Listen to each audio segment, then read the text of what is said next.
Qarabağ Xanəndəlik Məktəbinin görkəmli nümayəndəsi, xalq artisti Qədir Rüstəmov. Ömrü boyu muğamın fəlsəfəsini səsi ilə yaşadaraq, milli musiqi irsimizə silinməz izlər qoyan sənətkarın ifaları bugün də muğam sevərlərin qəlbində yaşayır və yeni nəsillərə örnək olur. Beynəlxalq Muğam Mərkəzində keçirilən xatirə gecəsinə toplaşanlar da ölməz sənətkarın yaradıcılıq dünyasına yenidən səyahət etdilər. Qarabağda, Ağdamda böyük sənətkarlar yetişdiribdir. Biri də Qədir müəllimdir. Qədir müəllim dahi sənətkarı idi.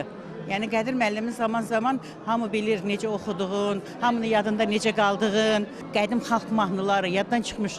Qədim xalq mahnılarını Qədir müəllim üzə çıxarıb onları yaşadıbdır, ərsəyə gətiribdir, xalqa təqdim eləyibdir. Sənətkarın 90 illik yubileyinə həsr olunan gecədə çıxış edən sənət dostları, muğam ustadları Qədim Rüstəmovun yaddaşlarda silinməz iz buraxan səsi, bənzərsiz üslubu və sənətə vurğunluğundan söz açdılar.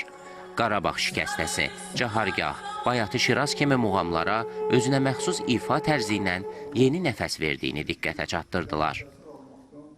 Qəlblərdə özünə heykəl qoymuş bir sənətkardır. Mən düşünürəm ki, onun təhcə sona bülbülləri 100 illərlə yaşayacaq, amma nə oxuyubsa hamısı möhtəşəm oxuyub. Çünki o sifarişini oxumayıb. Yəni ürəyinə yatan, öz ruhuna uyğun və çox da vətənpərvər insan idi. Qədir o sona bülbülləri oxuyandan sonra mənə dedi ki, Çingiz, bir nəfər var, mən nə oxuyuram, gedir o da oxuyur. O bir oxuyur.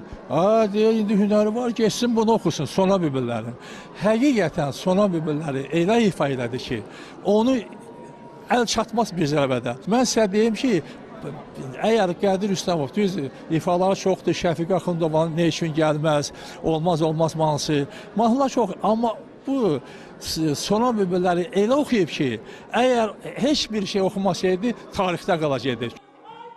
Tədbirdə Qədir Rüstəmovun sənət yolundan bəhs edən video çarxda nümayiş etdirildi.